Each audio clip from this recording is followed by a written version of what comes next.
I have finally figured what our culture is, guys.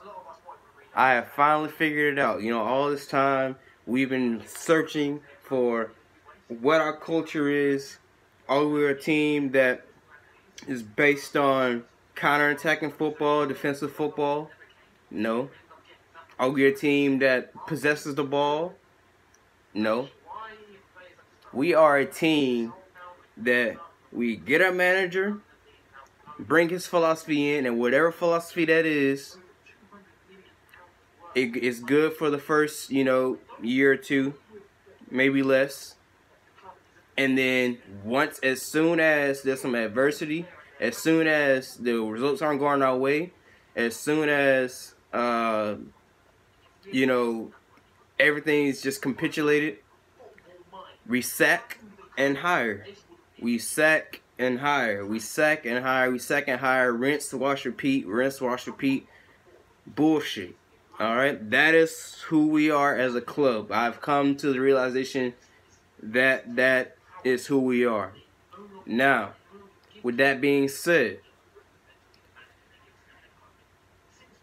Sarri, it has been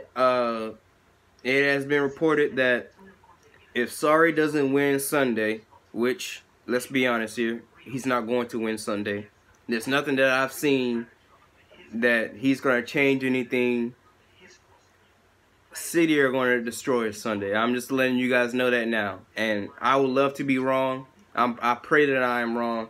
But you guys know good and well how we're going to play Sunday. And I'm pretty sure Manchester City know as well how we're going to play Sunday. It's the same routine. Nothing's going to change, guys. With that being said, since considering the fact that I put it as a 95 to 90% chance, or should I say the other way around, 90% to 95% chance that Sarri will be fired after Sunday's game, there's a bigger problem here at Chelsea Football Club. It is way beyond Sarri's reach. Yes, he has some faults. Yes, in my last video I ranted about how Sarri he needs to go because he's not willing to change, and I think we have the calmest manager. I think we have the calmest manager in football. Period.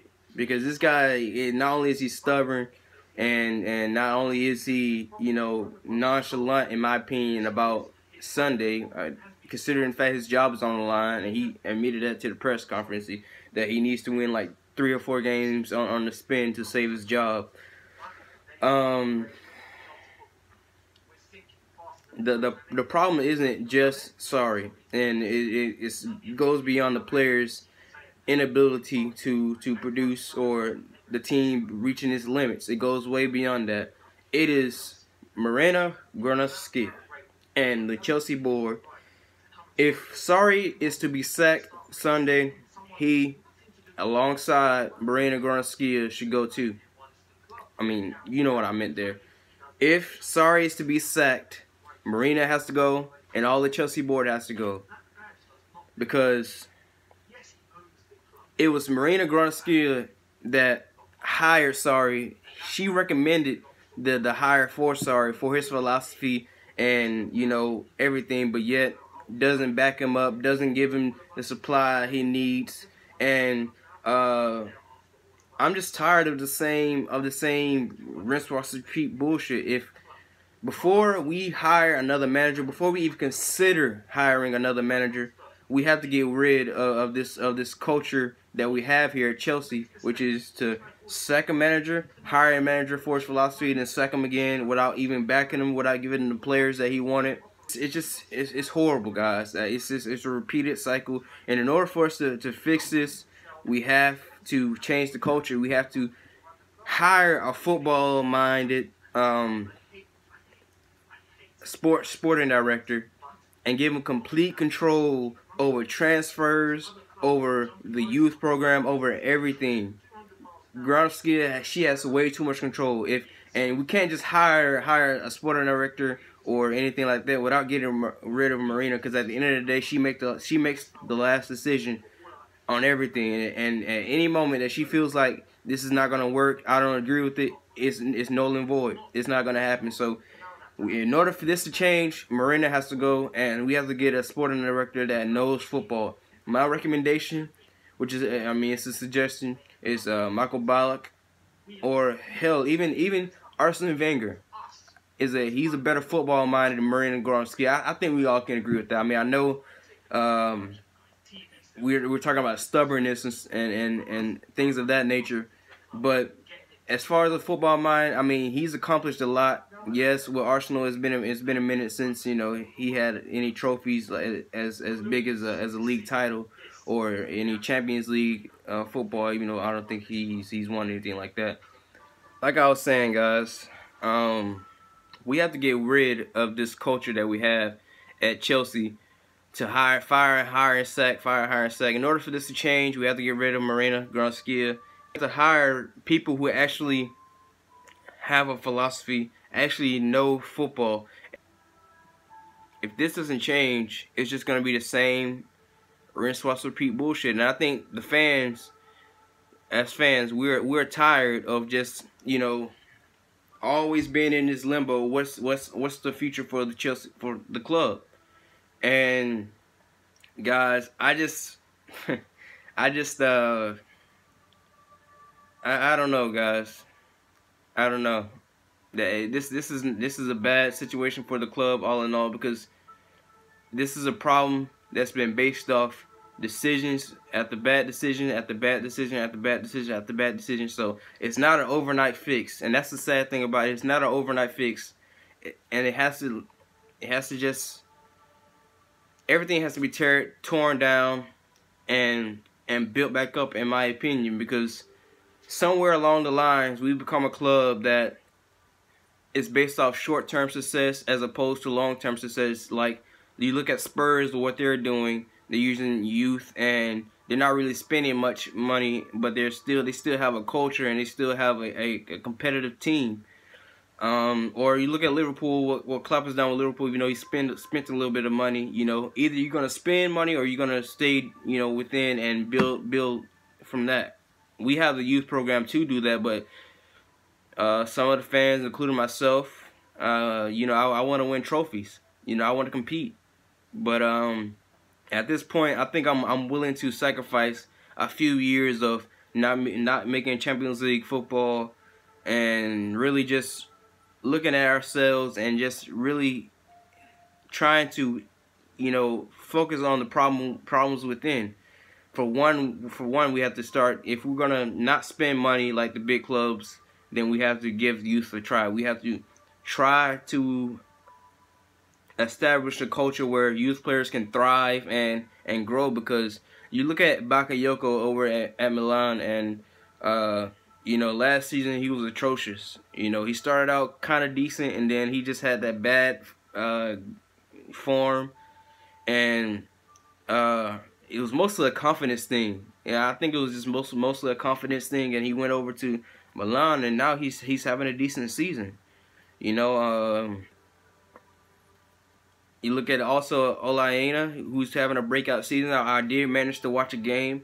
It was the Napoli versus Torino, and by the way, Torino should have won. Olaena, it was like the 88th minute, and they were on Napoli had given the ball away in the midfield area, and Olaena had the ball, and he was running towards down the flanks towards the defender, and it's 2v1, and he has Berlotti, what is his name? I think his name is Berlotti. He's an Italian striker. He's in the box. Well, he's not in the box, but he's in the middle of the pitch. He's running towards the goal, and Olaena is on the flank, and Olaena, he didn't make that quick decision, like to square the ball, and for him to give his striker a 1v1 chance with the keeper, and the game wound up ending 0-0. But players like that, even Charlie Masunda, who's at Vitesse right now, he's all our youth players are going on to do better and bigger things. Like even Mo Salah, even though he's not a youth academy player, we bought him, but he was a young player who wasn't given a chance to grow at Chelsea, and now he's at Liverpool. He's one of their best players, probably their best player. But and also Kevin De Bruyne. You know, we could use a player like Kevin right now, a player that can ping passes, who can play that final pass, and you can play through in the midfield. We're lacking that player. I think right now, as of now, Loftus-Cheek is probably the closest player that we have to that. How should we? What is the culture like? How should we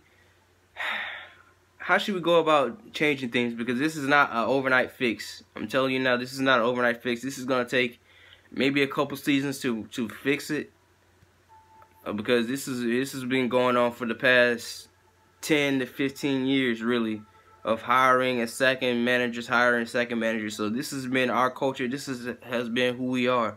And with Roman not being able to work and not being able to be more in touch with the club because of his visa and political situation, so it's a very tough situation, because right now Marina, she has to run a day-to-day operation, because Roman, he can't be in the country, at least not on working basis. If he is there, he can only be there for like 6 months, but he can't do anything with Chelsea because that's considered working, and he's not allowed to work.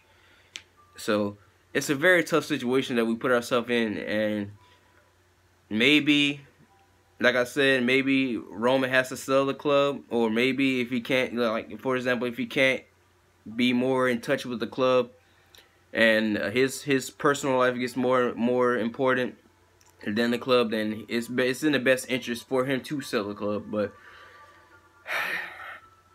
I'm open to suggestions, guys, and don't take, just because I said it doesn't mean it's right. It's just my opinion, guys. It's just my opinion. So I wanna establish a culture here at the Pride of London, right, on this channel, that I want to be open. I want to be able to establish a culture where we as Chelsea fans can debate and discuss the club. What do you guys do? How do you guys think we should go about this, man? Anyways, this is a video. I'm gonna do a preview to the Malmo game. Expect that to come out in next few hours, maybe, perhaps. I don't know. Maybe I'll release it tomorrow. But anyways, guys, subscribe if you're new. Like, dislike, share, subscribe, and I'm out.